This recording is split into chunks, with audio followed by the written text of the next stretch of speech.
আসসালামু আলাইকুম। সবাইকে আরেকটি নতুন রেসিপি দেখার জন্য স্বাগত জানাচ্ছি। আজ আমি খুবই মজার এবং আমার খুবই প্রিয় একটি রেসিপি আপনাদের সাথে শেয়ার করব।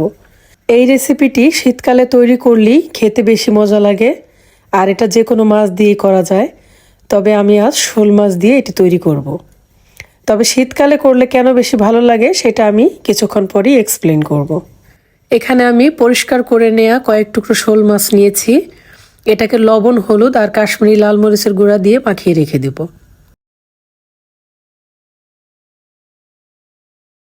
তো মাছটা মাখানো হয়ে যাওয়ার পরে আমি আরেকটি মশলা রেডি করে নিব।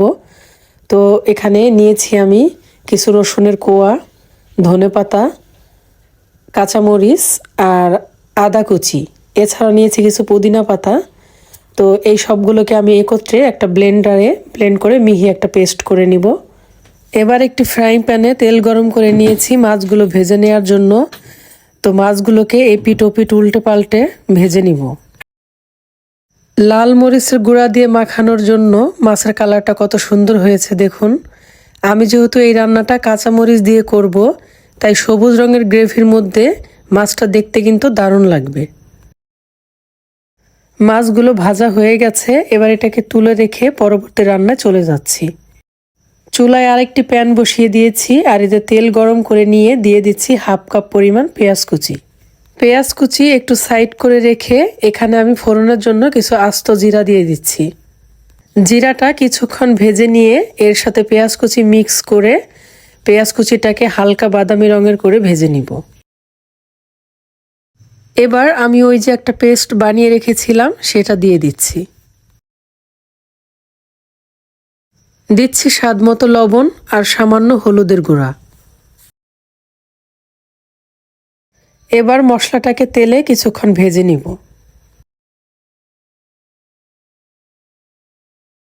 মশলাটা খুব ভালোভাবে ভেজে নেওয়া হয়েছে, তেলটা উপরে উঠে এসেছে। তো এই পর্যায়ে এসে হাফ কাপ পরিমাণ টক দই অ্যাড করে দিচ্ছি। এবার মশলাটাকে 2 মিনিটের মতো কষিয়ে নিব। 2 মিনিট পরে এর মধ্যে দিয়ে দিচ্ছি হাফ চা চামচ পরিমাণ জিরার গুঁড়া। নাড়াচাড়া দিয়ে মিশিয়ে নিচ্ছি, আর এরপর গ্রেভিটা ফুটে উঠলে এর মধ্যে দিয়ে দিচ্ছি ভেজে তুলে রাখা সেই মাছের টুকরাগুলো।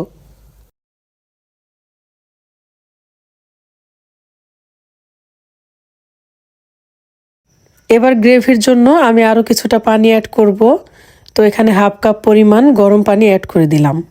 এবার সব কিছুকে একটু নাড়াচাড়া দিয়ে ভালো করে মিক্স করে নিব, আর তারপর ঢেকে দিয়ে জাল করে নিব। 3 থেকে 4 মিনিট জাল করে নেয়ার পরে ঢাকনা খুলে আর একবার নাড়াচাড়া দিয়ে আবারও ঢেকে দিয়ে আরও 2 থেকে 3 মিনিট জাল করে নিব।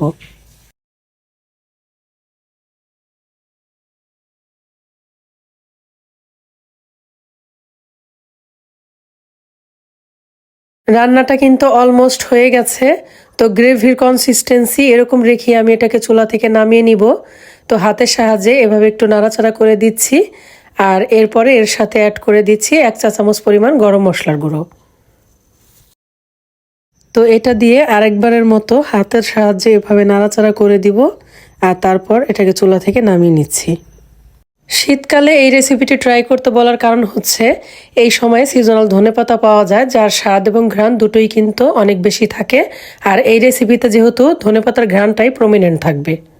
আমরা সচরাচর যে পদ্ধতিতে মাছ ভুনা করে থাকি তার থেকে একটু ভিন্ন এই পদ্ধতিতে এই রেসিপিটি একবার ট্রাই করে দেখুন, খেতে কিন্তু দারুণ লাগবে। তাই সবাইকে অনুরোধ করব শীতকালীন ধনেপাতা শেষ হয়ে যাবার আগেই এটা ট্রাই করতে। রেসিপিটি ভালো লাগলে বেশি বেশি করে লাইক, কমেন্ট, শেয়ার দিয়ে পাশে থাকুন, আর আমার চ্যানেলটিকে সাবস্ক্রাইব করে দিন। সবাইকে অনেক অনেক ধন্যবাদ জানাচ্ছি শেষ পর্যন্ত ভিডিওটি দেখার জন্য। সবাই অনেক অনেক ভালো থাকবেন। আল্লাহ হাফেজ।